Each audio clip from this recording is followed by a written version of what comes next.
Assalamualaikum warahmatullahi wabarakatuh. Perkenalkan, nama saya Reka Romero. Kali ini saya akan mempresentasikan anatomi fisiologi dengan materi struktur dan fungsi sistem genitourinari. Sistem genitourinari atau sistem perkemihan, suatu sistem yang di dalamnya terjadi penyaringan darah sehingga darah bebas dari zat yang tidak digunakan oleh tubuh. Zat tersebut akan larut dalam air dan dikeluarkan berupa urin. Zat yang dibutuhkan dalam tubuh akan beredar kembali ke dalam tubuh melalui pembuluh darah kapiler ginjal, masuk ke dalam pembuluh darah dan beredar ke seluruh tubuh. Sistem perkemihan terdiri dari organ ginjal, ureter, vesika urinari atau kandung kemih, dan uretra. Ginjal. Ginjal adalah organ tubuh yang terletak di dekat bagian tengah punggung pada kedua sisi tulang belakang, tepat di bawah tulang rusuk bagian belakang. Fungsi ginjal sangat penting dalam menjaga kelangsungan hidup. Ginjal terdiri atas sepasang organ, yaitu ginjal kiri dan ginjal kanan. Ginjal merupakan salah satu organ utama dalam sistem urinaria atau sistem saluran kemih. Tiap ginjal berukuran sekitar 10-12 cm atau sebesar kepalan tangan dan mengandung sekitar 1 juta nefron,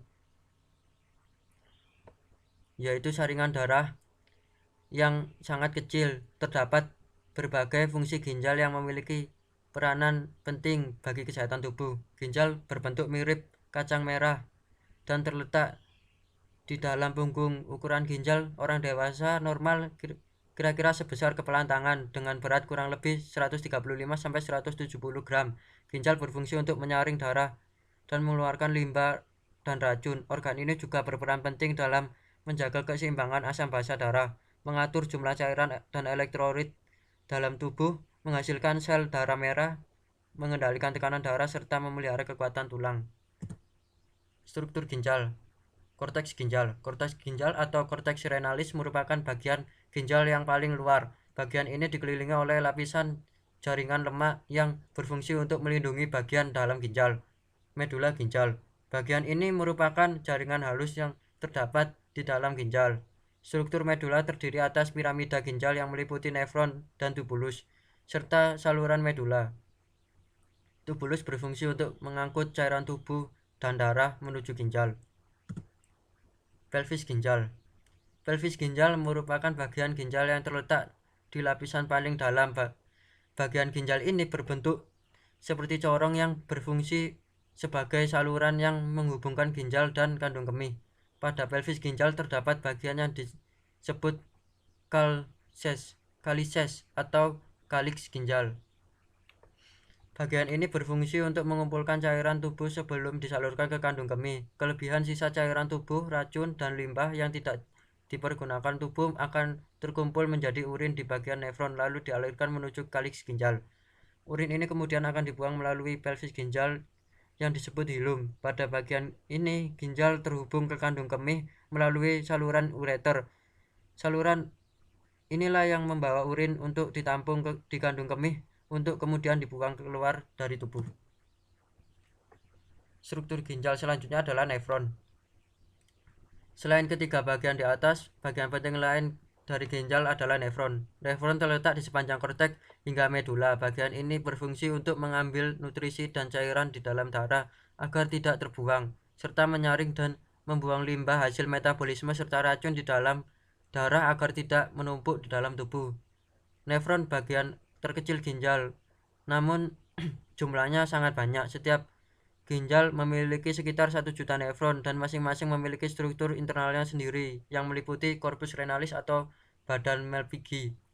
Di bagian nefron ini terdapat glomerulus yang berfungsi untuk menyaring protein dan menerapkannya kembali agar dapat digunakan oleh tubuh. Selain itu, cairan darah yang bebas protein akan dialirkan menuju bagian yang disebut kapsul Bowman. Di tempat inilah terjadi proses penyaringan darah untuk membentuk urin terjadi. Jika bagian ginjal ini rusak, maka bisa proteinuria atau ginjal bocor, tubulus renalis. Bagian ini merupakan serangkaian tabung yang menjalar dari kapsul Bowman menuju tulang pengumpul atau tubulus collectivus. Fungsi dari tabung ini adalah untuk menyerap kembali air glukosa dan elektrolit seperti natrium klorida, dan kalium di dalam darah untuk digunakan oleh tubuh. Kelebihan sisa air, glukosa, dan elektrolit ini kemudian akan ikut terbuang melalui urin. Ureter.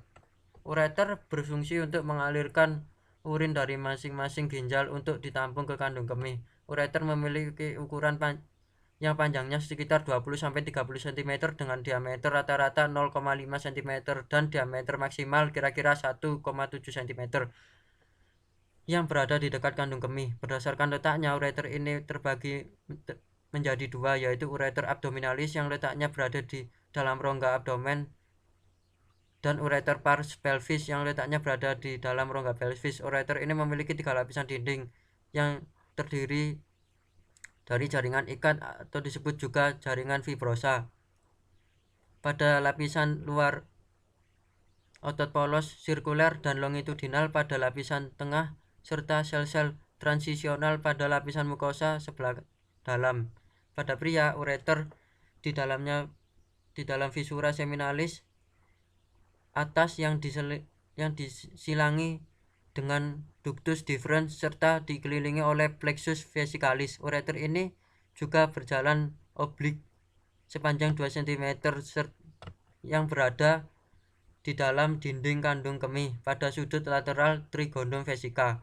Pada wanita, ureter berada di belakang fibrosa ovarica yang berjalan ke medial dan ke depan, yakni bagian lateral cervix uteri di bagian atas vagina yang gunanya untuk mencapai fundus vesica urinary. Vesika urinary atau kandung kemih. Organ berada di dalam perut bagian bawah ini bertugas menyimpan urin. Jika kandung kemih sudah terisi penuh oleh urin, akan timbul dorongan untuk membuang air kecil. Kandung kemih orang dewasa mampu menampung urin hingga 300 sampai 500 ml. Kandung kemih merupakan salinan autopolos yang dibedakan atas kandung kemih dan leher kandung kemih. Bagian bawah leher kandung kemih disebut sebagai uretra posterior karena berhubungan dengan uretra. Kandung kemih bagian fundus terdiri atas 3 lapisan otot polos yang saling bersilangan disebut otot detrusor. Pada dinding kandung kemih bagian posterior terdapat area berbentuk segitiga yang lazim disebut trigonum.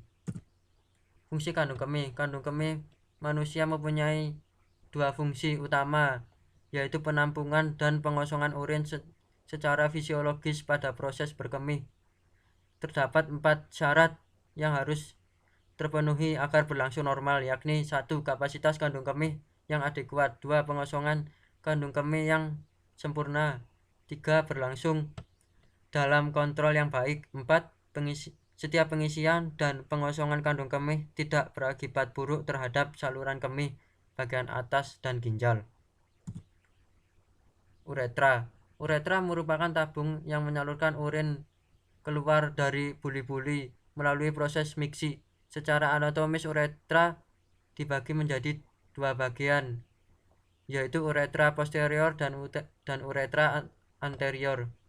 Pada laki-laki, organ ini berfungsi juga dalam menyalurkan cairan mani. Uretra dilengkapi dengan sfinkter uretra interna yang terletak pada perbatasan buli-buli dan uretra, serta sfinkter uretra eksterna yang terletak pada perbatasan uretra anterior dan posterior. Proses miksi terjadi jika tekanan intravesika melebihi tekanan intrauretra akibat kontraksi otot detrusor dan relaksasi sfinkter uretra eksterna. Panjang uretra perempuan kurang lebih 3-5 cm, sedangkan uretra laki-laki dewasa kurang lebih 23-25 cm. Perbedaan panjang inilah yang menyebabkan keluhan hambatan pengeluaran urin lebih sering terjadi pada laki-laki. Terima kasih. Sekian dari presentasi saya. Jika ada kurang lebihnya saya mohon maaf. Wassalamualaikum warahmatullahi wabarakatuh.